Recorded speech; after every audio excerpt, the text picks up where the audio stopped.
دعوت media YouTube channel, محبت کا پیغام، انسانیت کے نام۔ اب اس کے بعد وہ بلا کسی تاخیر کے ہمارے آج کے اس پروگرام کے مقرر خصوصی اور علاقہ برار کی مشہور و معروف شخصیت اور قدیم درسگاہ کے محتمم، میری مراد حضرت اقدس مولانا الحاج محمد یوسف صاحب دامت برکاتہم العالیہ سے ہے۔ میں حضرت سے نہایت ادب احترام سے ان کے ساتھ حضرت سے درخواست کرتا ہوں کہ حضرت اپنی مواعظ حسنہ سے ہم تمام کو مستفیض فرمائے۔ الحمدللہ الحمد لله الذي خلق الإنسان وعلمه البيان، والصلاة والسلام على سيد الإنس والجان وعلى آله وأصحابه الكرام، أما بعد، فأعوذ بالله من الشيطان الرجيم، بسم الله الرحمن الرحيم. قل هل يستوي الذين يعلمون والذين لا يعلمون؟ صدق الله العظيم.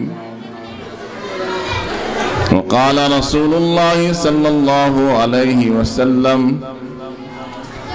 یا ابا ہریرہ تعلم القرآن وعلمہ الناس ولا تزال كذلك حتى يأتيك الموت وإن أتاك الموت وأنت كذلك زارت الملائكة قبرك كما يزار البيت العتيق، أو كما قال عليه الصلاة والسلام۔ قابل صد احترام علماء کرام، میرے بزرگوں اور بھائیوں اور سننے والی ماں اور بہنوں، آج کا یہ اجلاس جو مکاتب قرآنیہ کی اہمیت پر مبنی ہے اور اسی عنوان پر مجھے آپ کے سامنے مختصر وقت میں کچھ بات کرنا ہے۔ میں نے آپ حضرات کے سامنے ایک حدیث کی تلاوت کی، بس اسی کی تفسیر کر کے بات کو ختم کروں گا۔ میرے بزرگوں، اس دور پر خطر پر فتن دور میں مکاتب قرآنیہ کی بڑی اہمیت ہے۔ میں نے آپ کے سامنے جو حدیث تلاوت کی، حضرت ابو ہریرہ رضی اللہ تعالی عنہ سے روایت ہے کہ رسول اللہ صلی اللہ علیہ وسلم نے فرمایا: اے ابو ہریرہ، تعلم القرآن، قرآن کو سیکھ، وعلمہ الناس، اور قرآن کو لوگوں کو سکھا، ولا تزال كذلك حتى يأتيك الموت، قرآن کے سیکھنے اور سکھانے میں موت تک لگا رہے۔ وَإِنْ أَتَاكَ الْمَوْتُ وَأَنْتَ كَذَلِكَ، تیری موت اس حال میں ہو کہ تو قرآن کو سیکھ رہا ہے یا قرآن کو سکھا رہا ہے۔ زارت الملائکۃ قبرک، فرشتے تیرے قبر کی خاک کی اس کثرت سے زیارت کریں گے جس کثرت سے لوگ خانہ کعبہ کی زیارت کرتے ہیں۔ تو میرے بزرگوں، اس حدیث میں رسول اللہ صلی اللہ علیہ وسلم نے قرآن کے پڑھنے والے اور پڑھانے والے دونوں کی فضیلت بیان فرمائی، اور یہ بھی فرمایا کہ قرآن کے پڑھنے اور پڑھانے کی کوئی عمر نہیں۔ یہاں تو آپ نے اس مکتب میں جو ہے طلبہ اور طالبات کے پروگرام کو سنا، ماشاءاللہ ہر طالب علم نے اور طالبہ نے اپنے معافی ضمیر کو بڑی جرأت کے ساتھ آپ کے سامنے پیش کیا۔ یہ اسی مکتب کی محنت کا نتیجہ اور ثمرہ ہے۔ تو میرے بزرگوں، قرآن کے بعد یہ سمجھا رہا تھا کہ پڑھنے اور پڑھانے کی کوئی عمر نہیں ہے۔ بڑی عمروں میں بھی قرآن کو پڑھ سکتے ہیں، اور اگر قرآن نہیں پڑھے ہوئے ہیں تو بڑی عمر میں پڑھ سکتے، جیسا کہ حدیث میں رسول اللہ صلی اللہ علیہ وسلم نے حضرت ابو ہریرہ رضی اللہ تعالیٰ عنہ سے فرمایا کہ موت تک قرآن کے پڑھنے اور پڑھانے میں لگا رہے۔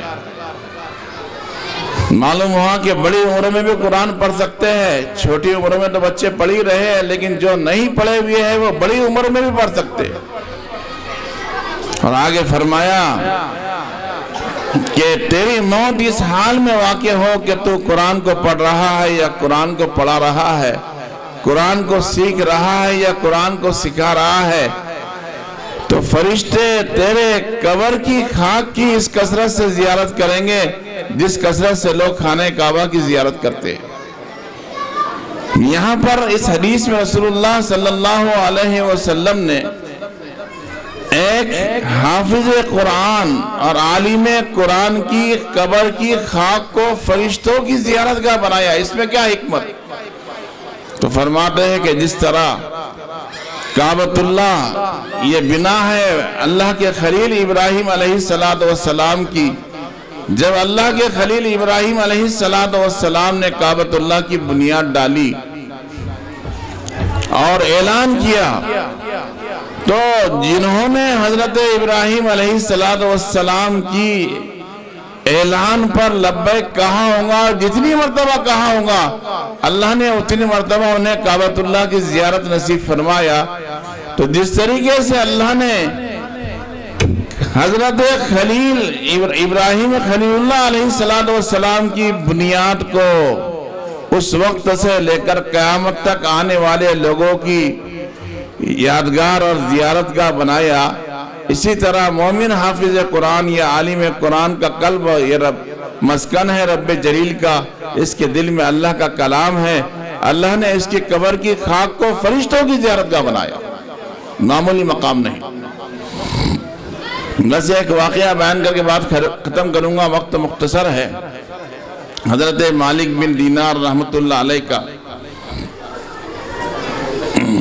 ایک جنگل بیابان میں تشریف لے گئے، ایک بچے کو دیکھا، کبھی روتا ہے، کبھی ہنستا ہے، کبھی کچھ پڑھتا ہے، بڑے اللہ کے ولی۔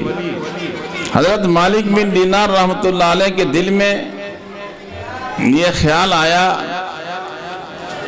کہ اسے سلام کروں یا نہیں، یہ تو بچہ ہے، لیکن پھر سوچا کہ اللہ کے رسول صلی اللہ علیہ وسلم کا طریقہ تھا کہ ہر چھوٹے اور بڑے کو سلام کیا کرتے تھے۔ حضرت مالک بن دینار رحمت اللہ علیہ نے اس بچے کو سلام کر دیا، السلام علیکم۔ اب یہ بچہ بھی یاد رکھو بچپن ہی میں ولایت کے مقام پر فائز تھا۔ اولیاء اللہ کی آپ تاریخ پڑھو گے تو بہت سے اولیاء اللہ جو ہے بچپن ہی سے اللہ نے انہیں ولایت کے مقام پر فائز فرمایا تھا۔ تو حضرت مالک بن دینار رحمت اللہ علیہ نے اس بچے کو سلام کر دیا، بچے نے جواب دیا وعلیکم السلام یا مالک ابن دینار۔ اس بچے کے جواب سے حضرت مالک بن دینار رحمت اللہ علیہ حیران رہ گئے کہ آخر یہ بچہ ہے، میں نے کبھی اسے دیکھا نہیں، نہ میں اسے پہچانتا ہوں، اس کو میرا نام کس نے بتایا؟ پوچھا کہ بیٹا یہ تو بتاؤ کہ تمہیں میرا نام کس نے بتایا؟ اس بچے نے جواب دیا جس ذات نے آپ کو سلام کی توفیق دی اسی نے مجھے آپ کا نام بھی بتایا۔ آپ تو سوچ رہے تھے کہ یہ بچہ ہے اسے سلام کرو یا نہیں، تو جس ذات نے آپ کو سلام کی توفیق دی اسی ذات نے مجھے آپ کا نام بتایا۔ یہ مالک بن دینار ہے۔ مالک بن دینار رحمت اللہ علیہ اس بچے کے جواب سے حیران رہ گئے، پھر اور سوالات کیے، بچے یہ تو بتاؤ کہ نفس اور عقل میں کیا فرق ہے؟ بچے نے کہا کہ نفس وہ ہے جو آپ کو سلام سے روک رہا تھا کہ یہ بچہ ہے اسے کیا سلام کروں. آپ نے عقل سلیم کا استعمال کیا, اللہ نے آپ کو سلام کی توفیق دی. پھر پوچھا یہ بتاؤ میں نے تم کو دیکھا کہ تم کبھی رو رہے تھے اس جنگل بیابان میں, کبھی روتے کبھی ہنستے کبھی کچھ پڑھتے. بچے نے جواب دیا کہ حضرت میں حافظ قرآن ہوں, قرآن کی تلاوت کرتے رہتا ہوں, اور قرآن کی تلاوت کرتے کرتے ان آیتوں کی تلاوت کرتا جس میں جنت اور اس کے نعمتوں کا تذکرہ ہے تو میں ہنستا, اور قرآن کی تلاوت کرتے کرتے ان آیتوں کی تلاوت کرتا جس میں جہنم اور اس کے عذابات کا ذکر ہے تو میں روتا.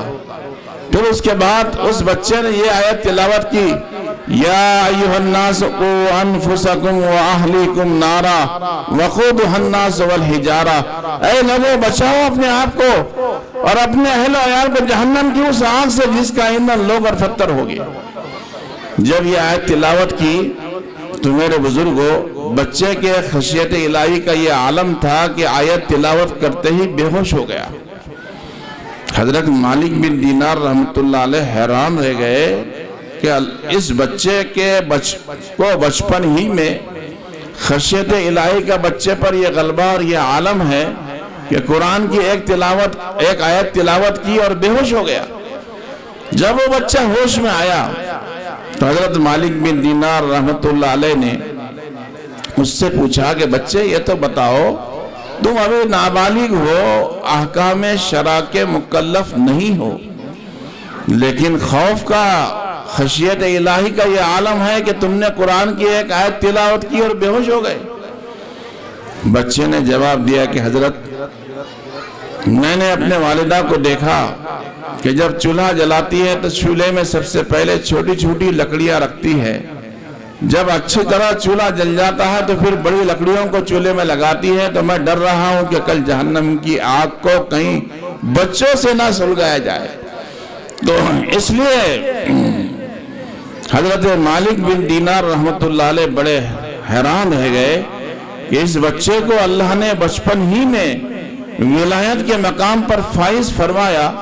تو میرے بزرگوں وہ بچہ حافظ قرآن تھا اور بچپن ہی میں اللہ نے اس کو ولی ولایت کے مقام پر فائز فرمایا تھا. اس لیے آج اس دور پرفتن میں مسلمانوں کو چاہیے کہ اپنے بچوں کو اپنی نسلوں کو قرآن سے آشنا کرے. علماء فرماتے ہیں کہ دین کے زندگی میں آنے کے لیے 3 چیزیں ضروری ہے. ایک تو دین کا علم, اگر دین کا علم ہوگا تو علم پر عمل کی توفیق ہوگی اور اس کو اسلام کے فرائض اور واجبات اور اسلام کے ضروری باتوں کی معلومات ہوگی. دوسرا دین کی محنت, اگر دین پر ہماری جان ہمارا مال لگے گا اس کے بعد جو دین زندگی میں آئے گا تو دین کے زندگیوں سے نکلنے کا احساس بھی آئے گا. اور تیسرے اہل اللہ کی صحبت, علماء کی اہل اللہ کی صحبت. اس لیے میرے بزرگوں میں سبھی احباب سے جو ہے یہ گزارش کروں گا کہ یہ مکتب ماشاءاللہ جو بڑے انداز میں کئی سالوں سے اس آکوٹ فیل میں چل رہا ہے, آپ جو ہے اس کی قدر کریں, اپنے نونہال بچوں کو اور اپنی نسلوں کو اس مکتب میں پڑھنے کے لیے بھیجے. ہمارا یہ ذمہ دارانہ فریضہ ہے. بس اللہ ہمیں عمل کی توفیق نصیب فرمائے. آمین و آخر دعوانا ان الحمدللہ رب العالمین. دعوت میڈیا یوٹیوب چینل, محبت کا پیغام, انسانیت کے نام.